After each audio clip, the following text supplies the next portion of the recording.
मगरबी बंगाल का जो ये इलेक्शन है इस माने बहुत ज़्यादा अहम है कि इस मरतबा बंगाल में सेकुलर बनाम कम्युनल इलेक्शन हो रहा है। इससे पहले कभी जितने भी इलेक्शन हुए हैं दो सेकुलर पार्टियों के दरमियान मुकाबला होता था और रोटी कपड़ा मकान इशू होता था, लेकिन इस मरतबा रोटी कपड़ा मकान इशू नहीं है। इस मरतबा जय श्री राम और जय सिया राम का मुकाबला हो रहा है। जैसे तृणमूल कांग्रेस सरकार में है वो भी अपने आप को बड़ी हिंदुत्व पार्टी दिखाने की कोशिश कर रही है और बीजेपी का तो ऐसी राइट है हिंदुत्व पे। तो इस माने में ये इलेक्शन बहुत अहम है कि इस मरतबा दो हिंदुत्व का मुकाबला हो रहा है, कौन वफादार हिंदुत्व के तई है। ये पहली बात ये कि मगरबी बंगाल में कम्युनलिज्म हिंदुत्व जो है गुज़श्ता 33-34 साल में रेड कारपेट के नीचे छुप गया था। जब 2011 में ममता बनर्जी आई इक़्तिदार में आई तो ममता बनर्जी ने एक नए किस्म की सियासी बयानिया शुरू किया। वो था कि उनको ये लगा कि मुस्लिम वोट को लेना है तो हर जगह मुस्लिम करने लगी। जैसे उन्होंने कहा कि मुसलमानों के लिए अलग मार्केट बनाएंगे, मुसलमानों के लिए अलग बाज़ार बनाएंगे, मुसलमानों के लिए ये फलां करेंगे। कर कुछ नहीं रही थी, लेकिन ये मुस्लिम कर रही थी। ये जो नारेबाजी थी, जैसे इमाम को तनख्वाह देने का फ़ैसला, मौज़िन को तनख्वाह देने का फ़ैसला, फिर ये क्या नाम है, तो इस तरह के जो माहौल पैदा हो ये बीजेपी को फ़ायदा पहुंचाया। आरएसएस ने उसका फ़ायदा उठाया। नंबर 2, 2011 के बाद आरएसएस ने अपनी तंजीमी सलाहियत को भी यहाँ पे बहुत ज़्यादा बढ़ाया है। जैसे एक रिपोर्ट में है, मीडिया रिपोर्ट में है कि जब बीजेपी इक़्तिदार 2011 में सिर्फ 300 कुछ शाखाएँ चलती थी, इस वक्त ये शाखाओं की तादाद 4000 के करीब पहुँच चुकी है।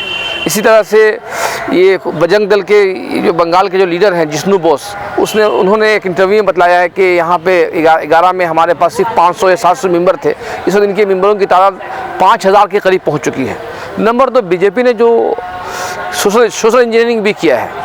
आदिवासी इलाकों में आरएसएस के लोगों ने बड़े पैमाने पर कल्याण आवासीय आश्रम और जो छोटे उनके जो स्कूल है, जैसे एकला स्कूल स्कीम है जहाँ एक टीचर होते हैं और पढ़ाते हैं, इस तरह के स्कूलों के ज़रिए इन्होंने आदिवासियों को अपनी तरफ लाने की कोशिश की है।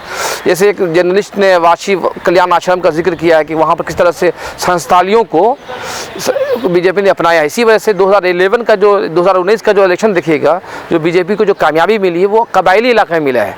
जैसे कूच बिहार, जलपाईगुड़ी, अलीपुरद्वार, इस तरह से साउथ बंगाल में आ जाइए, पुरुलिया, मिदनीपुर, बांकुरा, ये सब कबायली इलाका है। तो बीजेपी ने उन इलाकों में कामयाबी हासिल की है।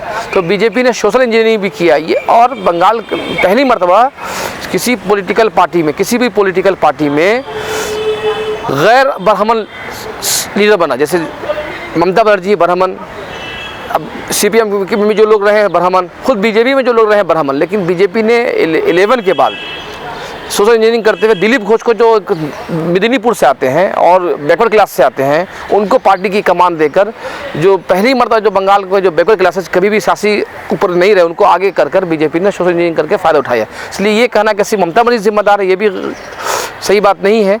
ममता बनर्जी की पॉलिसी ने फ़ायदा पहुँचाया और बीजेपी ने कड़ी मेहनत की, और आरएसएस ने स्कूल की सतह पर, समाजी सतह पर काम कर बीजेपी के लिए माहौल तैयार किया है।